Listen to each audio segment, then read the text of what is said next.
O Senhor esteja convosco. Proclamação do Evangelho de Jesus Cristo segundo Marcos. Naquele tempo, Jesus foi a Nazaré, sua terra, e seus discípulos o acompanharam. Quando chegou o sábado, começou a ensinar na sinagoga. Muitos que o escutavam ficavam admirados e diziam: de onde recebeu ele tudo isto? Como conseguiu tanta sabedoria? E estes grandes milagres que são realizados por suas mãos? Este homem não é o carpinteiro, filho de Maria, irmão de Tiago e Josete, de Judas e de Simão? Suas irmãs não moram aqui conosco? E ficaram escandalizados por causa dele. Jesus lhes dizia: um profeta só não é estimado em sua pátria, entre seus parentes e familiares. E ali não pôde fazer milagre algum. Apenas curou alguns doentes impondo-lhes as mãos. E admirou-se com a falta de fé deles. Jesus percorria os povoados das redondezas, ensinando. Palavra da salvação.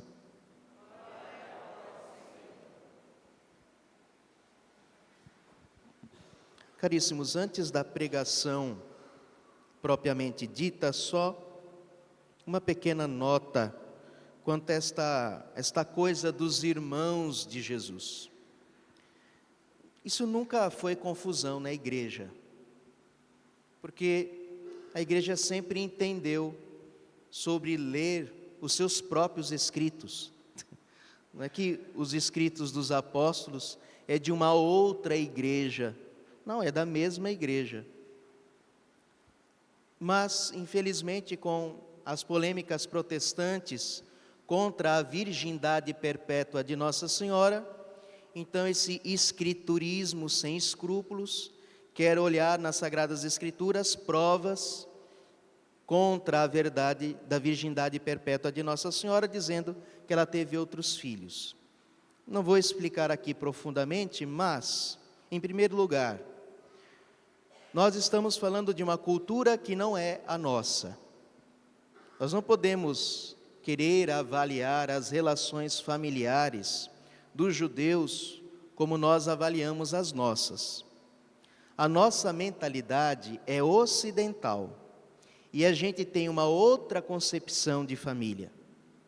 Os judeus, se vocês não se lembram, são todos da mesma família. Tem origem em 12 irmãos, os 12 filhos de Jacó. É todo mundo junto e misturado. Por isso que tinha tanta gente aleijado, coxo, sei lá o quê, porque era tudo parente. Eram todos irmãos, porque todos são filhos de Abraão. Questão cultural, teológica e religiosa. Segunda coisa, no hebraico e no aramaico não existe palavra primo. Entendeu? Então por aí já está. Não vou mostrar hoje porque não é o assunto, mas depois vai aparecer na própria Sagrada Escritura quem são os pais dos irmãos de Jesus. A própria Bíblia diz depois, mas tá bom. Fecha parêntese, não é esse o assunto, agora vamos entrar na homilia. Nosso Senhor, melhor dizendo, a primeira leitura que nós ouvimos do profeta Ezequiel. Ezequiel tem uma vocação um pouco ingrata. Nosso Senhor o manda profetizar, mas já avisa. Avisa que talvez ninguém vai ouvir. Já diz: estes filhos de cabeça dura, coração de pedra. E ainda vai dizer: são um bando de rebeldes. Cabeça dura, coração de pedra e rebeldes. Ezequiel é chamado a profetizar aí. neste lugar e neste povo tão difícil, tão hostil à palavra de Deus. Mas mesmo assim, Deus manda profetizar e diz: quer te escutem, quer não, ficarão sabendo que houve entre eles um profeta. Ou seja, aqui está a misericórdia de Deus. Mesmo que sejamos cabeça dura, mesmo que o nosso coração seja de pedra, mesmo que nós sejamos um bando de rebeldes, Deus não deixa de mandar a sua palavra. Deus não deixa de mandar os seus profetas. Veja como que o amor de Deus é grande. Mesmo que ninguém escute, mesmo que as pessoas desprezem, Ele tem a caridade e o ato de amor de mandar alguém, para que ninguém diga: Deus não nos avisou, Deus nos abandonou, Deus se esqueceu de nós. Deus insiste, apesar da nossa dureza. E no Evangelho nós vemos justamente isso. Jesus, que vai pregar na sua terra natal. E aí o problema, né? E Jesus começa a pregar e diz aquelas coisas maravilhosas. E aí já vem a notícia dos milagres e portentos que Jesus faz. E aí vem a dureza de coração, a falta de fé. E começa-se aquelas desculpas. Porque a verdade de Cristo é uma verdade forte, aquela verdade que dói. Então, quando nós ouvimos a verdade que nós não queremos ouvir, a gente arruma todo tipo de desculpa para dizer: para mim não. E a desculpa deles foi o seguinte: ué, não é o carpinteirinho lá? Não é o carpinteiro lá da esquina? Não é o filho da Dona Maria, não? É o filho do seu Zé. De onde que veio tudo isso? Não era assim quando era moleque? De onde que começou a fazer milagre? Ele fez uma cadeira para nós e tem até hoje ali uma cadeira. Não era assim, não? Quando ele fez aquele sofá para nós, claro, Jesus nunca fez um sofá, né? Mas era um menino tão normal. Da onde veio toda essa sabedoria? Da onde veio o milagre?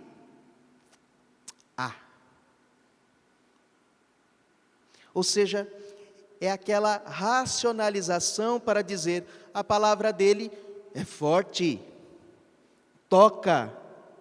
Mas é o filho de Maria, né? Não tem razão para ter tudo isso. E lá no fundo é aquela desculpa para não ouvir a palavra. Meus irmãos, esta é a realidade da nossa vida. Deus sempre nos fala, mesmo quando não escutamos. Mas Deus manda os seus profetas. E não é só na missa, na pregação da missa que Deus fala conosco. Deus arruma jeitos de falar conosco que só Ele que sabe, Ele é criativo. Para cada um Ele sabe arrumar um jeito de falar e de se comunicar. Por acontecimentos, por pessoas, às vezes até pessoas que não são tão qualificadas, às vezes são pessoas que não são assim, mas Deus usa, porque a verdade é verdade, venha da boca de quem vier. Nos lembremos da história de Balaão, que foi amaldiçoar o povo de Israel, e estava lá um anjo no meio do caminho para impedi-lo, e a mula dele parou, e não prosseguia, e ele batia na mula: vamos, mula velha. Aí a mula falou. O anjo fez a mula falar. não vai para frente não, que Deus não quer. Meus irmãos, se Deus quiser, Ele usa até as mulas para falar com você.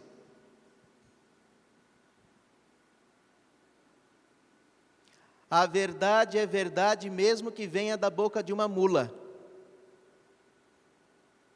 Por isso, o que Deus quer de nós é que sejamos dóceis à sua palavra. Se Deus falou uma coisa para mim, meu Deus, dá-me força, Senhor. Senhor, me convence, Senhor, eu quero viver a sua palavra. Jesus, eu quero realizar a tua vontade na minha vida. Porque quantas e quantas vezes nós percebemos que Deus falou conosco e a gente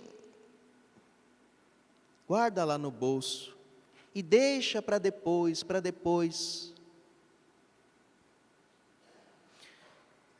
O salmo que nós ouvimos nos traz uma imagem muito bonita, que diz o seguinte: como os olhos dos escravos estão fitos nas mãos de sua senhora, assim os nossos olhos no Senhor.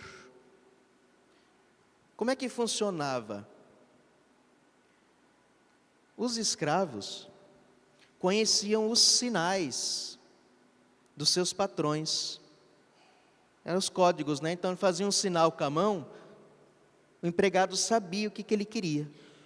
Então os servos, quando estavam lá à disposição, ficavam com os olhos fixos nas mãos do Senhor. Qualquer sinal que ele ou que ela fizesse, ele sabia o que tinha que fazer, o que tinha que buscar. Era um sinal com a mão. Então eles estavam ali atentos a qualquer sinal, obedecer. É isto que Deus quer de nós, que ao sinal da sua palavra, da sua profecia, nós estejamos ali com os olhos fixos nele, dizendo: sim, Senhor, eu sei que é difícil, mas eu quero, me ajuda a cumprir a tua vontade. Não permita que eu fuja da tua vontade. Porque senão, meus irmãos, nós vamos viver a religião de acordo com os nossos próprios padrões, com os nossos próprios critérios, e lá no fundo, quem dirige a nossa fé somos nós mesmos.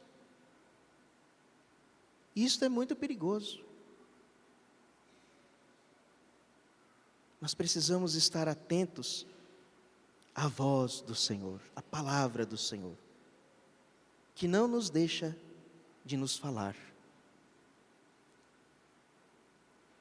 Portanto, peçamos esta graça de estarmos atentos. Quando os casais do ECC vão fazendo os encontros, são 3 etapas, é lá no fundo uma aprendizagem, um aprender a ouvir a palavra do Senhor. São etapas, né? Deus não fala tudo de uma vez, né? Ele vai nos conduzindo, vai nos ensinando. Aí quando a gente passa por uma coisa, aí Ele pede outra.